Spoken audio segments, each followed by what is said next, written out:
This is such an interesting chart that I got from the Grace Communion International website. It shows groups that branched off the Millerite movement after Miller's failed 1843-44 predictions. You can see the two main branches, the Sabbatarian Adventists above. You're probably familiar with the name Ellen White and Seventh-day Adventism, and the other branch below that, the Sunday Adventists, which gave rise to Jehovah's Witnesses. So essentially, Armstrongism and the Watchtower have a common root in the Millerites.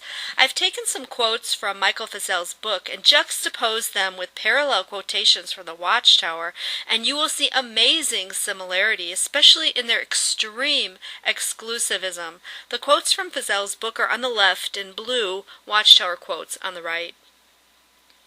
First quote, Feazell says, Herbert Armstrong taught the members of his church that without his specially revealed, unique teachings and without loyalty toward and support of his personal ministry, they could not attain salvation.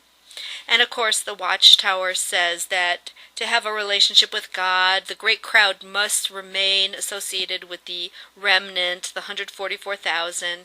And of course, the famous outrageous quote, come to Jehovah's organization for salvation. The next one says, quote, Armstrong believed that God would save only those people who eventually came to be members of his church. The resulting spiritual pride was equaled only by his fear of losing control. His condemnation of any and all who questioned his absolute authority was swift and powerful.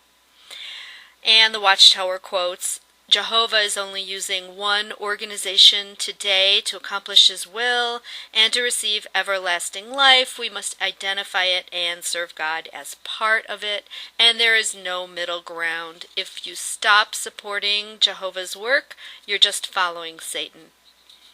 The next one says, from Feazell's book, it is significant that the way doctrinal questions were most often phrased by Worldwide Church of God members was, what do we say about such and such?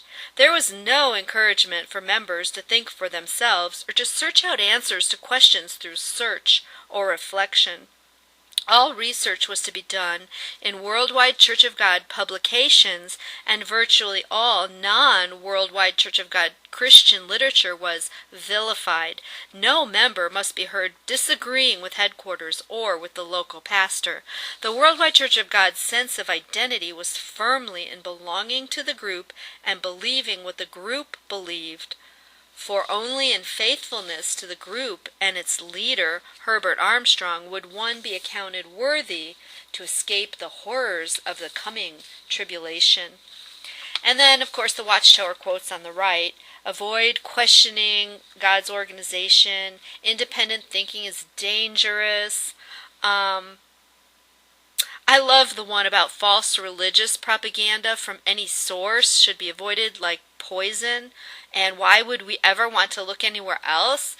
That's just so ironic, because if you look in the publications, like say on the Watchtower CD, you'll see many sources quoted from Christendom, even Catholic Encyclopedia and whatever. So obviously the writing department is looking somewhere else. It's just so ironic. Then in his next quote, Feazell says, a group of leaders Armstrong disfellowshipped in 1974 for an attempted coup were branded as liberals, liars, covetous, selfish, political conspirers, and revolutionaries, not to mention thieves, malcontents, embittered, angered, revenge-seeking, disfellowshipped former members, disgruntled troublemakers, and embittered self-seeking men. And of course that reminds us of the names Watchtower calls anybody who would dare question them, let alone try to overthrow it or leave, whatever. Criminals, mentally diseased, poisonous reasoning, even talks about hating them in that last quote from 1980.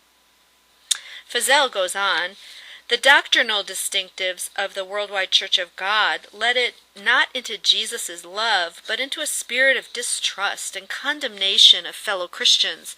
The Worldwide Church of God confused biblical discipleship with group discipleship. The sentiment was more one of follow us than it was of follow Christ. In fact, Armstrong led members to tend to see these as the same thing. To follow Herbert Armstrong was to follow Jesus Christ, since Armstrong was Christ's man, and anyone who didn't follow Herbert Armstrong, or worse, who opposed his teachings, was an enemy of Christ. And we know that Watchtower says exactly the same thing, that by following the governing body, you are essentially following Christ. To listen to the voice of the slave is the same thing as listening to the voice of God. And of course, we need to obey the slave to have Jehovah's approval. I'm going to put up some other quotes that anybody who wants to can read that are more about how they came to change some of their views on these things. And I think they're really neat quotes and real encouraging. Thank you.